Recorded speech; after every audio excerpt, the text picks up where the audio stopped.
तरीके से गुजरात की जीत पर कहा कि नरेंद्र मोदी का जो रिकॉर्ड था भूपेंद्र पटेल तोड़ेंगे और वो रिकॉर्ड से भी रिकॉर्ड तोड़ गया है। देखिए, ये बहुत बड़प्पन की बातें हैं।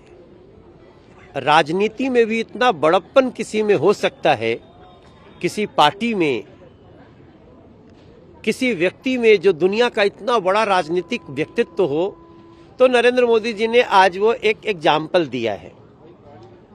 लोग कहते थे कि हम जोड़ तोड़ करेगी भाजपा। यहां तो नरेंद्र मोदी जी ने हिमाचल को भी कहा, दिल्ली को भी कहा कि हमारा केंद्र से जितना सहयोग है हम आपको करते रहेंगे। तो ये बहुत बड़प्पन की बातें हैं उस समय, जबकि हम लोग ऐतिहासिक मोड़ पे हैं। इतिहास बने हैं, दो इतिहास बने हैं। एक पार्टी को सबसे ज्यादा सीट गुजरात में 149 भी रिकॉर्ड टूट गया, 156 हो गया बीजेपी का, कांग्रेस का था। पश्चिम बंगाल में 25 साल का कम्युनिस्ट पार्टी का इतिहास था। यहां उसको भी रिकॉर्ड को तोड़ करके 30 साल की यात्रा पे निकल गई। गुजरात में बीजेपी को ऐसा मौका दिया गुजरात ने। और आप सोचिए, जो लोग नरेंद्र मोदी जी को औकात बताने गए थे, जो लोग नरेंद्र मोदी जी की माता जी का अपमान किए थे, फिर भी वो कह रहे हैं हम सबको कि नहीं, सहनशीलता बढ़ानी है, समझदारी बढ़ानी है। तो मेरा ये मानना है कि भारतीय जनता पार्टी धीरे धीरे देश के प्रत्येक लोगों के मन में ऐसा विश्वास बना लेगी कि जब भी अच्छा कार्य करना होगा, जब भी कोई समाज को नए डेवलपमेंट की आवश्यकता होगी, नई पॉलिसी की आवश्यकता होगी, तो लोग समझ लेंगे कि ये काम बीजेपी कर सकती है। जब भी भारत में कोई चैलेंज होगा तो गुजरात की जीत को लेकर उन्होंने ये भी कहा है कि कहीं ना कहीं बीजेपी पर जनता को भरोसा है। देखिए, भरोसा का तो ऐसा रिकॉर्ड बन गया। और मैं समझता हूं ये जो बीजेपी में भरोसा गुजरात ने दिखाया, अगर ये पहले से पता होता तो हो सकता है कि और भी जगह का रिजल्ट कुछ और होता। लेकिन हम तो लगातार कार्य करने में विश्वास करते हैं। नरेंद्र मोदी जी ने भी हम सभी बीजेपी कार्यकर्ताओं को यही कहा कि जुल्म बहुत होंगे, सहनशीलता बढ़ाओ। वो लोग और उनकी साजिशें बहुत बढ़ेंगी, लेकिन हमें साजिश नहीं करना है।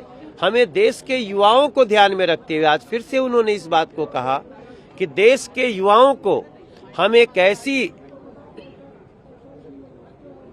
बागडोर दे करके जाएंगे जिसको हमारे युवा अभी एक लंबे यात्रा पे भारत को स्वर्णिम बनाने में लगे रहेंगे। बहुत बड़ी बातें हैं। गुजरात में 52.5 वोट शेयर आपका बढ़ा है और कांग्रेस का 27.3 ये ड्रॉप आउट हुआ है।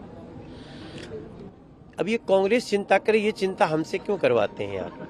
हाँ, हमको इस बात की खुशी है कि हमें याद है नरेंद्र मोदी जी और अमित शाह जी जब राष्ट्रीय अध्यक्ष थे, तब हम प्रदेश अध्यक्ष थे दिल्ली के, और एक मीटिंग में नरेंद्र मोदी जी ने कहा था कि हम सबको काम करना चाहिए कि हमें 50% वोट मिलने शुरू हो जाएं। आज उस पर काम किया गया, नीति के साथ, नियत के साथ, मन की सफाई के साथ, और 52 कुछ और % भी गुजरात ने रिकॉर्ड बना दिया। अब ये गुजरात से शुरू हुआ है, अब ये छत्तीसगढ़, ये मध्य प्रदेश, ये राजस्थान, सब जगह बढ़ते जाएगा और 2024 में एक ऐसा ही कमाल दिखाएगा। सोर्सेस कह रहे हैं कि भूपेंद्र पटेल 12 दिसंबर को ओथ लेने वाले हैं दोबारा से मुख्यमंत्री पद की। हम मोबाइल चेक करूंगा, हो सकता है इनविटेशन आया हो तो फिर बता देंगे हम।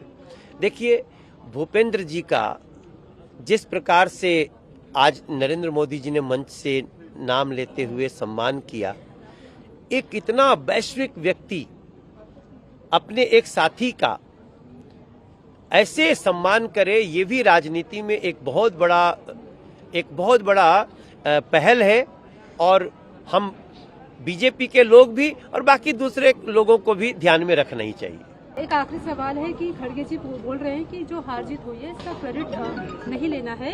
इन democracy wins and losses happen, इस आइडियोलॉजी फाइट, एक विचारधारा की फाइट है। तो इसमें कोई हार या जीत का कोई जो एजेंडा है, जो क्रेडिट है, वो नहीं ले रहा है। नहीं, वो खड़गे जी जो भी कहेंगे वो अपनी पार्टी के लिए, अपनी पार्टी के स्तर पे कहेंगे, हमें उसमें कुछ नहीं कहना है।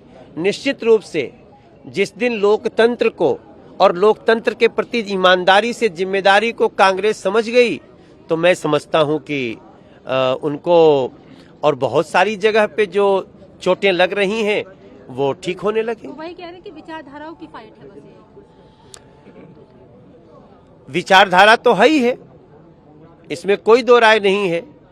अब विचारधारा, एक की विचारधारा राहुल गांधी जी दिखाई रहे हैं और दूसरा आप भारतीय जनता पार्टी की विचारधारा है ही है। हिमाचल को लेकर कुछ कहेंगे? अब हमारे मोदी जी ने ही सब कुछ कह दिया है कि हम हिमाचल के लोगों को भी, हिमाचल की सरकार को भी ऐसी अच्छी तरह से सहायता करेंगे। लेकिन मेरा मानना है कि हिमाचल में बहुत कम परसेंटेज, 0.9% से हम पीछे रहे हैं। फिर भी अब मन में तो एक कचोट है, लेकिन फिर भी हिमाचल ने जितना प्यार दिया उसके लिए धन्यवाद है।